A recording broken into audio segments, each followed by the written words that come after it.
नमस्कार जोहार। चलिए जानते हैं झारखंड की ताजा खबरों को, लेकिन उससे पहले अगर आपने अभी तक इस चैनल को सब्सक्राइब नहीं किया तो सब्सक्राइब कर लें, जिससे कि आपको झारखंड की ताजा खबर रोजाना मिलती रहे। सबसे पहली खबर, केंद्र सरकार ने कोयला रॉयल्टी और राजस्व मद में झारखंड के बकाए 1,36,000 करोड़ देने से मना कर दिया और उसके बाद हेमंत सरकार एक्शन में आ गई है। राजस्व निबंधन एवं भूमि सुधार विभाग के द्वारा आदेश जारी किया गया है, जिसमें कहा गया कि कोयला चाहिए तो 15 दिन में कोल इंडिया जवाब दे। भू राजस्व विभाग के विशेष सचिव को नोडल अधिकारी बनाया गया है और विशेष सचिव 15 दिनों के अंतराल पर भू राजस्व सचिव को विधिक कार्रवाई की प्रगति से अवगत करवाएंगे। इधर झारखंड मुक्ति मोर्चा महासचिव सुप्रिय भट्टाचार्य ने कहा कि केंद्रीय वित्त राज्य मंत्री पंकज चौधरी ने जो जवाब दिया है उसमें कोल इंडस्ट्री का उल्लेख नहीं है। अगली खबर, महागामा सीट के लिए 24 लाख में हुई थी डील, सांसद दीपक प्रकाश के घर दी पहली किस्त, टिकट नहीं मिलने पर अब दे रहे धमकी। झारखंड विधानसभा चुनाव में centre for socio economic and political research के कार्यकारी निदेशक डॉक्टर विवेक ने गोड्डा जिले के अमौर गांव के रहने वाले निरंजन कुमार सिन्हा को महागामा से भाजपा से टिकट दिलवाने की बात कही थी और टिकट दिलवाने को लेकर दोनों के बीच झारखंड से राज्यसभा सांसद दीपक प्रकाश के दिल्ली स्थित आवास पर 24 लाख रुपए में डील हुई थी। सांसद दीपक प्रकाश के आवास पर मुलाकात के दौरान विवेक ने कहा कि वो अमित शाह और BL संतोष के लिए जीतने की संभावना वाले उम्मीदवार का सर्वे कर रहे हैं और वह उन्हें महागामा सीट से टिकट दिलवा सकते हैं। अगली खबर, झारखंड में 4 डिग्री तक बढ़ेगा न्यूनतम तापमान, 20 से 9 जिलों में बारिश की संभावना। बीते एक सप्ताह से पूरे झारखंड में ठंड का कहर जारी है। राज्य के करीब करीब सभी जिले का तापमान 10 डिग्री से नीचे चला गया है। इसी बीच मौसम में बदलाव के संकेत मौसम विज्ञान केंद्र रांची ने दिए हैं।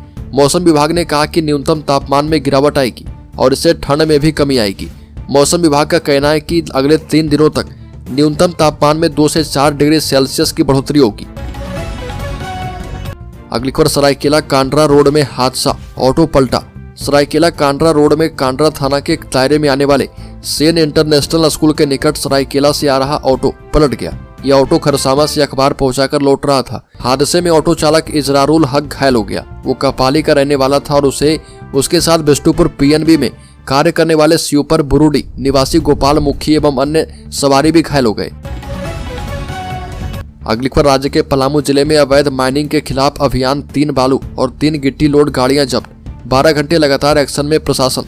पलामू जिले में अवैध माइनिंग और खनिजों के ढुलाई के खिलाफ प्रशासनिक कार्रवाई हुई और रात 7 बजे से लेकर बुधवार की सुबह 7 बजे तक 12 घंटे का अभियान चलाया गया, जिसमें बालू लदा 3 ट्रैक्टर और गिट्टी लदे 3 ट्रक को जब्त किया गया है। सदर थाना क्षेत्र और चैनपुर थाना क्षेत्र में चलाए गए अभियान का नेतृत्व सदर अनुमंडल अधिकारी सुलोचना मीना ने किया।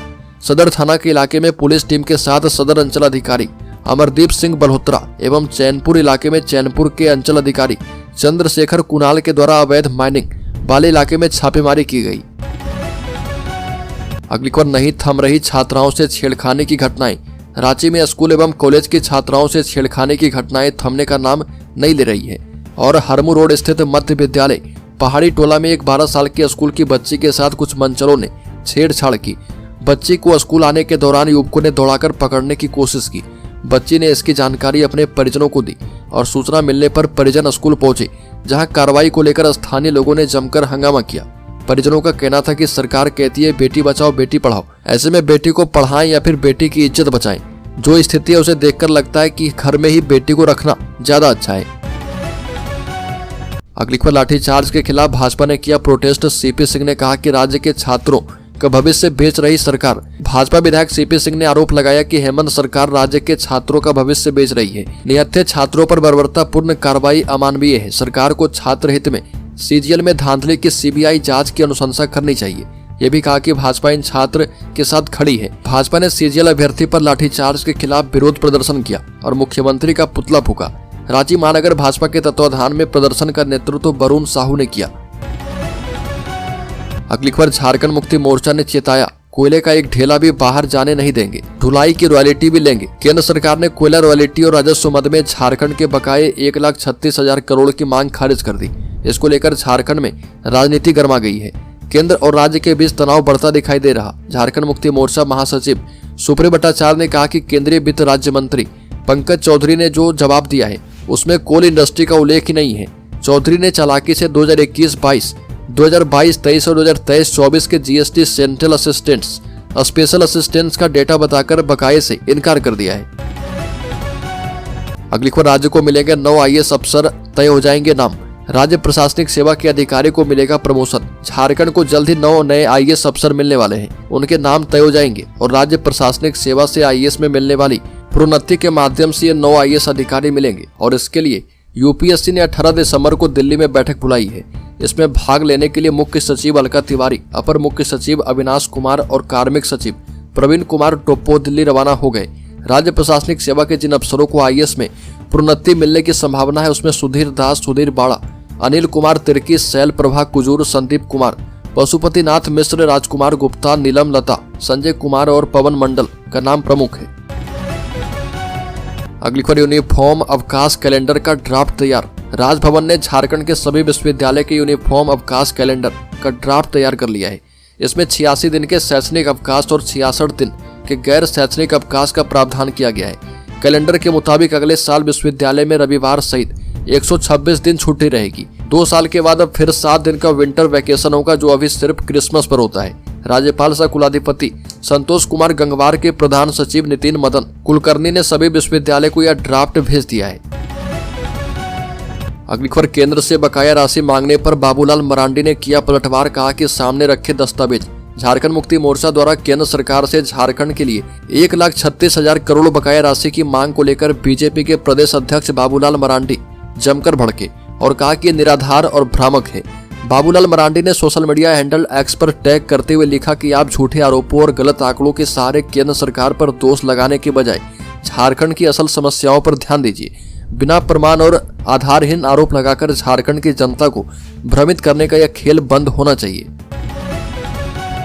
अगली खबर, 2 लड़कों ने दबा दिया हाथ पैर, तीसरे ने किया रेप। झारखंड में 15 साल की लड़की से गिरिडीह के बिरनी थाना क्षेत्र के एक गांव में रेप की घटना हुई है। बता दें कि झारखंड के गिरिडीह के बिरनी थाना क्षेत्र के एक गांव की एक दलित नाबालिग लड़की के साथ दुष्कर्म करने का मामला उजागर हुआ है। लड़की 9वीं की छात्रा है। पुलिस आरोपी युवक को हिरासत में लेकर पूछताछ कर रही है। इस मामले में पीड़िता छात्रा ने बिरनी थाना में आवेदन देकर कहा कि शाम करीब 7 बजे नवाडी चौक से वापस वो अपने घर आ रही थी और तभी गांव के उत्क्रमित मध्य विद्यालय राजमनिया के पास इसी थाना क्षेत्र के चानो निवासी सिकंदर सिंह के अलावा अज्ञात 2 लड़के पूर्व से घात लगाए थे। अगली खबर, योजनाओं में देरी को लेकर अफसरों ने ठेकेदारों पर फोड़ा ठीकरा तो भड़क उठे मंत्री। पेयजल एवं स्वच्छता मंत्री योगेंद्र प्रसाद ने योजनाओं की समीक्षा करते हुए अधिकारियों को नियमित निगरानी नहीं करने के लिए फटकार लगाई। फटकार सुनने वालों में ज्यादातर कार्यपालक अभियंता थे और इस संदर्भ में अधिकारियों का पक्ष सुनते हुए उन्होंने कार्रवाई नहीं करने के पीछे का कारण पूछा। मंत्री बनने के बाद प्रोजेक्ट भवन में आयोजित पहली समीक्षा बैठक में विभागीय प्रधान सचिव मस्तराम मीना को मंत्री ने जन कल्याणकारी योजनाओं को जनता तक सहजता से पहुंचाने का निर्देश दिया। अगली खबर, जगन्नाथपुर के तत्कालीन थाना प्रभारी और सब इंस्पेक्टर को 1-1 महीने की सजा। झारखंड हाईकोर्ट ने जगन्नाथपुर थाना की पुलिस द्वारा CRPC की धारा 41A का नोटिस दिए बिना गिरफ्तारी करने के मामले में दायर अवमानना याचिका पर अपना फैसला सुना दिया।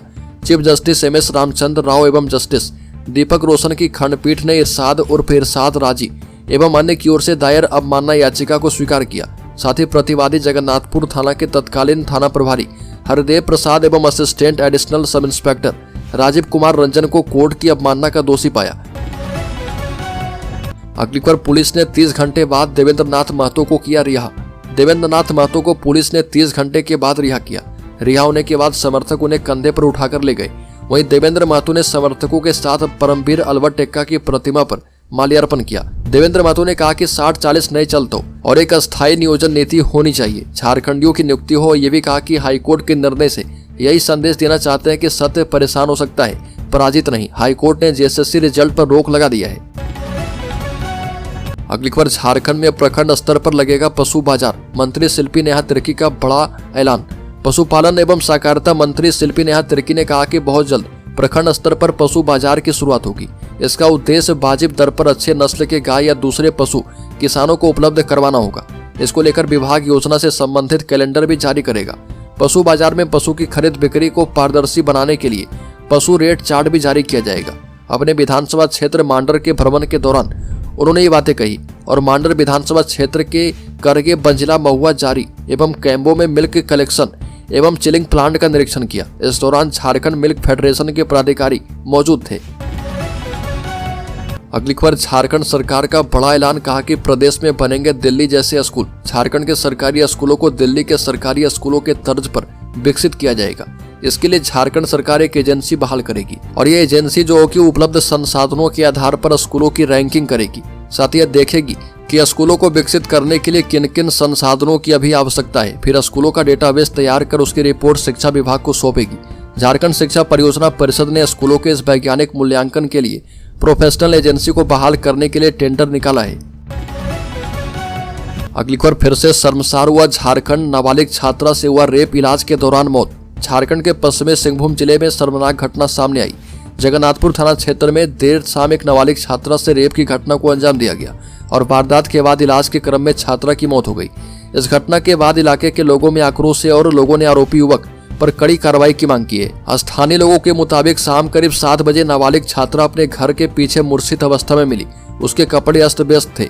परिजन उसे इलाज के लिए जगन्नाथपुर सामुदायिक स्वास्थ्य केंद्र ले गए, जहां पर उसकी हालत नाजुक देखते हुए डॉक्टर ने उसे चंपुआ अनुमंडल अस्पताल रेफर किया, लेकिन उसे बचाया नहीं जा पाया। अगली खबर, मुख्यमंत्री हेमंत सोरेन ने कहा कि 1,36,000 करोड़ बकाये की मांग जायज है। कोयला कंपनियों पर झारखंड के 1,36,000 करोड़ रुपए के बकाये राशि के दावे को केंद्र सरकार की तरफ से ठुकराए जाने से फिर से एक बार राजनीति गर्मा गई है। केंद्र सरकार ने झारखंड सरकार के 1,36,000 करोड़ रुपए बकाये वाले दावे को सिरे से नकार दिया।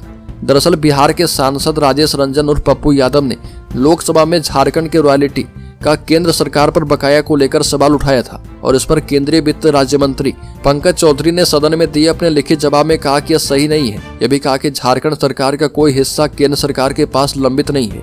केंद्र सरकार और कोयला कंपनियों पर झारखंड के कोयला रॉयल्टी के रूप में राज्य को मिलने वाली 1,36,000 करोड़ रुपए बकाया की मांग हेमंत सोरेन सरकार लगातार करती रही और अब इस मामले में हेमंत सोरेन ने कहा कि हमारी मांगे जायज है।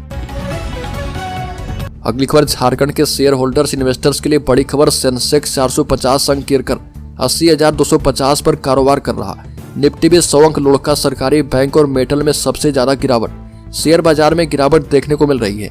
सेंसेक्स करीब 450 अंकों की गिरावट के साथ 80,250 के स्तर पर कारोबार कर रहा। वहीं निफ्टी में भी करीब 100 अंक की गिरावट है। ये 24,200 के स्तर पर कारोबार कर रहा। कारोबार में सेंसेक्स के 30 शेयर में से 16 में गिरावट और 14 में तेजी है।